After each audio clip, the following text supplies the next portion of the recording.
asistente que está de frente, mirá al asistente que está de frente. Él nunca corre. Él nunca corre. Correcto. Ah, Él bueno, nunca entonces corre. miremos los detallitos, no digamos solamente. Él miremos nunca los corre. detallitos. Por cierto... Él no se mueve y está de frente. Por cierto, jefecito, si esto es penal, entonces lo de ayer para Marte tuvo que haber sido penal también, pero no es una mano sancionable. No todas las manos son penal dentro del área. Él no hace esto. Él no hace esto. Él hace esto. Y el asistente que está de frente no va a marcar ni corre, se queda parado. Digo, para mí no es penal, para mí no es mano sancionable. Márquele a Elmer, pregúntale a Elmer. No, hablamos. Sí. Acá hablamos enseguida. Sí, sería bueno. Yo digo, más allá de eso, hoy FAS pecó, ¿no? Hoy FAS pecó, Sí, tuvo claro. muchos errores Claro. y eso los aprovechó el Jocoro, que no fue un partido brillante para el Jocoro, pero ganó, que era lo más importante. O sea, con lo Necesitaba justo, Jocoro, eso era lo justo y lo que estaba necesitando y readaptarse a la vieja costumbre de ganar en su cancha. O sea, eso es lo que tiene que buscar como consigna. Sí, le vino en esta bien. primera Por cierto, vuelta. acá Elmer Bonilla puso En Twitter. Elmer. puso en Estaba Twitter. buscando. Hola, estamos al aire acá en La Polémica y te queremos hacer una pregunta. Estamos en vivo, ¿eh? ¿Fue ¿Qué tal, penal? Elmer? ¿Cómo te va? Aquí está Nelson, Camila, Saludos. Juan, Hola, profe. Dani. Te vamos a Profe. marcar y te sacamos al aire, ¿te parece? Te vamos a hablar al máster. Muy bien, listo. Dale. Solo le adelanto una cosa. Acá en Twitter puso, no veo por dónde esa acción de mano pueda ser sancionada. Muy similar a la de Alianza Marte, lo que puso Elmer Bonilla. Sí. Ya vamos a platicar con él en un ratito. Lo vamos a tener acá en vivo en La Polémica. Sí, porque, acá vamos ojo, directo, porque, ¿verdad? ojo, el tema arbitraje, y acabo de colocar un Twitter hace un par de horas, hice un medio recuento y si ustedes me ayudan, si se me escapó algo. Pero en las últimas dos jornadas, yo acá tengo mis Yo apuntes. vi tu tweet. En ese tweet, en las últimas dos Creo que jornadas, pusiste como 5. tengo, no expulsaron a Mayen, que hablamos que el sábado Vale. lo tuvieron Sí, que haber codazo. expulsado. No expulsaron a José Calderón el domingo. También. Mano no sancionable contra el Chalante ante el Dragón. Mano no sancionable contra FAS hoy. Y el gol mano anulado a Alianza. Y no, del que vamos a hablar en un expulsaron a ratito. Gómez tampoco. Está Elmer. Tenemos en línea ya al profe Elmer Arturo Bonilla. Profe, ¿cómo le va? Qué gusto saludarlo nuevamente. Hola, ¿cómo estás, Nelson? Roberto, Daniel, Camila, profesor Saludito, un verdadero gusto estar aquí charlando con ustedes de fútbol, del arbitraje que ha dejado Saludos, profe. temas ahí para poder discutir, debatir, y algunos quizás no son debatibles porque han sido bastante claros en relación a lo que presentan las reglas de juego. Claro, y de entrada la pregunta de rigor, porque era de lo que estábamos hablando y pasábamos hace un ratito la imagen y la vamos a tener ahí en pantalla precisamente. La de hoy, el penal que Waldir García le pita a favor al Jocoro en contra de FAS por esa mano de Chepito Guevara, ¿es mano sancionable según lo que indica el reglamento?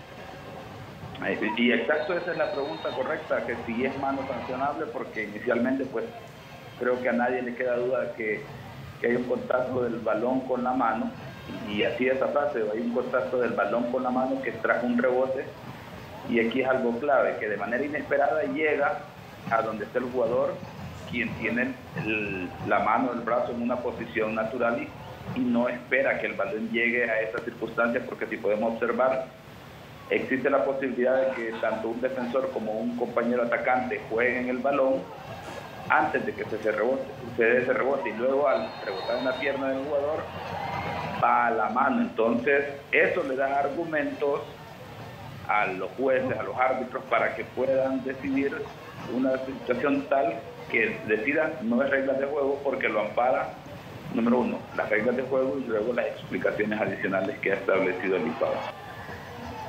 Ahora, profe, a mí sí me preocupa el tema arbitraje, ¿sí? Para nosotros, la mayoría acá decimos que esta mano no es sancionable. El profe Juan Andrés Trolita dice que sí, que puede ser mano sancionable. Pero el tema arbitraje preocupa, porque yo sacaba un recuento ahora, hace un ratito, de las jugadas de las últimas dos jornadas. La no expulsión a Mayen, que tuvieron que expulsar a José Calderón, la mano de hoy de Antefaz, la mano de Chalate Dragón, lo del fuera de juego ayer de Alianza Marte. ¿Por qué en cada una de las jornadas hay errores tan evidentes en el arbitraje? Pues obviamente es una cuestión de trabajo, de seguimiento, de evaluación, para luego poder trabajar esos aspectos con los árbitros, y parece que no está siendo efectivo el trabajo, o no se está trabajando en las áreas que se deberían en ese sentido, y que de verdad urgen más allá de cualquier otro elemento por el bienestar del fútbol, por el bienestar del espectáculo, y luego por el tema que la justicia deportiva, que debe de estar siempre de la mano de los árbitros. Ahora, profe, hay manera que veamos, que dejemos de hablar tanto del arbitraje, que el arbitraje no sea un protagonista, una manera que dejemos de hacerlo pronto. Trabajando. ¿Sí? No, pues sí, pero ¿cuánto llevamos ya? 5 jornadas y un montón de errores. No me refiero No, no, no, solo en un este par de torneo. campeonatos. ¿Cuántos torneos sí, llevamos hablando? No, pero yo creo... Elmer, estás ahí todavía, ¿no? Sí, lo escucho. A ver, no sé si coincidimos que este arranque de torneo nunca se había tenido así con respecto al arbitraje. Al menos eso es lo que yo alcanzo a ver. No sé si coincidimos. Vamos a ver, Camila señaló una situación que es verdadera. Yo tengo un documento de alrededor de 100 páginas en las cuales es el registro de los últimos 2 torneos del arbitraje. En un torneo se evalúan y se tiene 12 áreas de mejora. Posteriormente, en el siguiente torneo, esas 12 áreas no se corrigen y se aumentan alrededor de 30 áreas a mejorar, aunadas esas 12 que tenés ahí. Y eso te implica que en lugar de ir avanzando se va retrocediendo en el desempeño de los árbitros a nivel técnico, a nivel de desempeño, y luego pues en este torneo pareciese que dio una sensación de que al haber una nueva comisión de árbitros, y como lo he manifestado siempre públicamente, que es una comisión de árbitros de personas que a mí me parece que son personas por largo muy decentes, pero luego el tema de la decencia no te da automáticamente el manejo del fútbol a nivel de capacidad, de experiencia y toma de buenas decisiones, que creo yo que después de la jornada 4 ha empezado a flaquear, ya que luego en la jornada 1, 2 y 3 los árbitros se veían de repente relajados, cómodos, haciendo un buen trabajo, pero en la jornada 4 y 5 como que esa comodidad les da la sensación de que ya saben cómo se va a manejar la situación y han empezado a acomodarse, porque no ves un nivel de exigencia de los árbitros de alto nivel, una irregularidad, una inconsistencia. Por ejemplo, ayer en el Alianza Marte, de manera correcta en la decisión de la mano, no se sanciona porque el balón llega de manera inesperada a un brazo que está ahí en esa posición de manera natural, y ahora se sanciona. Y luego, por ejemplo, en una situación tan básica del fuera de lugar, no es una jugada ni siquiera difícil, por largo, difícil en aquellas situaciones que decir, es un fuera de lugar de televisión, de VAR. No, es una situación en la que ves al árbitro asistente cómodo, parado, cuando la técnica del árbitro asistente te dice que tiene que ser completamente diferente en la salida de una situación de fuera de lugar. Eso es trabajo o actitud. Entonces, si hay una actitud de comodidad, es porque seguramente ellos están conscientes de que no hay una evaluación, no hay seguimiento y no se están tomando las decisiones con base a eso, y por lo tanto estaremos viendo errores en ese sentido. Sí. ¿Sabes qué me llamó la atención a mí, Elmer, en esta jugada específica? Que, ¿Cuál, la de Faz? Sí, ahora, la del partido de hoy. La de hoy, Jocoro Faz.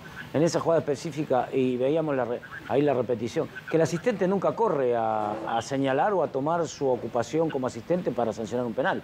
Entonces, eso era lo que a mí me llevaba a decir, bueno, no es penal, el asistente está de frente. O sea, hay ¿no? una contradicción. O sea, a ver, exacto. Ambos. Cuando vos decís del trabajo en equipo, ¿no? Tampoco ha funcionado mucho, ¿eh? Es un muy buen elemento, porque aquí estás hablando de que el asistente duda o no está concentrado porque no sigue al árbitro, que son dos situaciones a tomar en cuenta. Volvemos al mismo punto. Si no hay concentración es por falta de actitud. ¿Y a qué se debe eso? Elmer, una única pregunta, si fuera tan amable. Cuando usted dice no hay suspensión o no hay sanción, estamos hablando de que no hay una parte punitiva específicamente hacia el árbitro que pudiera incurrir en errores, o lo está viendo de alguna forma interna que no nos enteramos de afuera.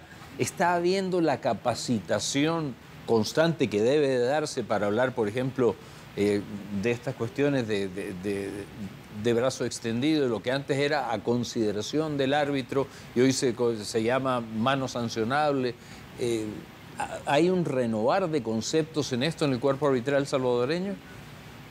Pues, Daniel, en ese sentido has tocado un punto medular en el hecho de que Eso debería estar presente ahí, pero no lo vemos. ¿Cómo lo podemos medir? En la actitud de los árbitros, en el sentido de que a dos situaciones iguales o parecidas, con las mismas características, una misma decisión, eso se llama uniformidad de criterio.